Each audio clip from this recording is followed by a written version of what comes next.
इस वर्ष 23 अप्रैल दिन मंगलवार को हनुमान जयंती मनाई जा रही है। श्री हनुमान जी ने चैत्र शुक्ल पूर्णिमा के दिन माता अंजना के गर्भ से जन्म लिया था। अतः चैत्र पूर्णिमा के दिन हनुमान जयंती मनाई जाती है। वनराज केसरी और अंजना ने भगवान शिव की घोर तपस्या की थी। उनकी तपस्या से प्रसन्न होकर भगवान शिव ने उन्हें वरदान दिया था कि वह अंजना की कोख से जन्म लेंगे। इसी कारण हनुमान जी को भगवान शिव का 11वां रुद्र अवतार कहा जाता है। महावीर हनुमान प्रभु श्री राम के अनन्य भक्त हैं। हनुमान जी ने वानर जाति में जन्म लिया। उनकी माता का नाम अंजना और उनके पिता वानरराज केसरी हैं। इसी कारण इन्हें आंजनाए और केसरी नंदन आदि नामों से पुकारा जाता है। वही दूसरी मान्यता के अनुसार हनुमान जी के जन्म के पीछे पवन देव का भी योगदान था। एक बार अयोध्या के राजा दशरथ अपनी पत्नियों के साथ पुत्रेष्टि हवन कर रहे थे। यह हवन पुत्र प्राप्ति के लिए किया जा रहा था। हवन समाप्ति के बाद गुरुदेव ने प्रसाद की खीर तीनों रानियों में थोड़ी थोड़ी बांट दी। खीर का एक भाग एक कौवा अपने साथ एक जगह ले गया जहां अंजनी माँ तपस्या कर रही थी। ये सब भगवान शिव और वायु देव की इच्छा के अनुसार हो रहा था।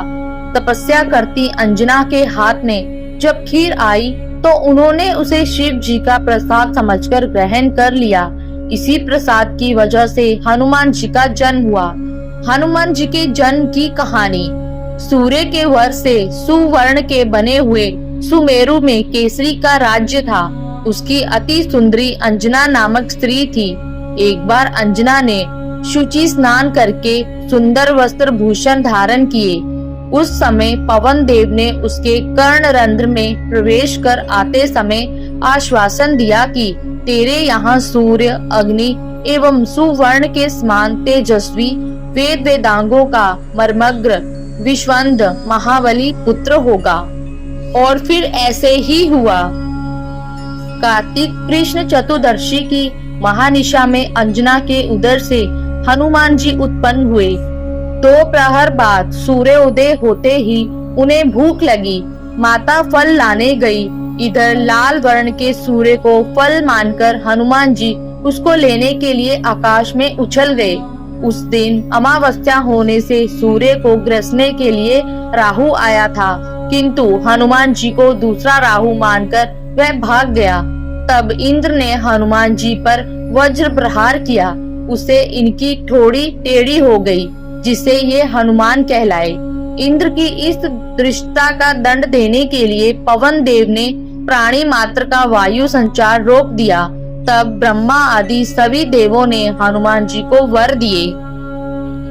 ब्रह्मा जी ने अमितायु का, इंद्र ने वज्र से हत न होने का, सूर्य ने अपने शतांश तेज से युक्त और संपूर्ण शास्त्रों के विशेषज्ञ होने का, वरुण ने पाश और जल से अभय रहने का, यम ने यमदंड से अवध्य और पाश से नाश ना होने का, कुबेर ने शत्रुमर्दनी गदा से निशंक रहने का, शंकर ने प्रमत्त और अजय योद्धाओं से जय प्राप्त करने का, और विश्वकर्मा ने मय के बनाए हुए सभी प्रकार के दुबोध्य और असहा अस्त्र शस्त्र तथा यंत्र आदि से कुछ भी क्षति न होने का वर दिया। इस प्रकार के वरों के प्रभाव से आगे जाकर हनुमान जी ने अमित पराक्रम के जो काम किए वे सब हनुमान जी के भक्तों में प्रसिद्ध है, और जो अश्रुत या अज्ञात हैं वे अनेक प्रकार की रामायणों, पंच, स्कंद और वायु आदि पुराणों से ज्ञात हो सकते हैं।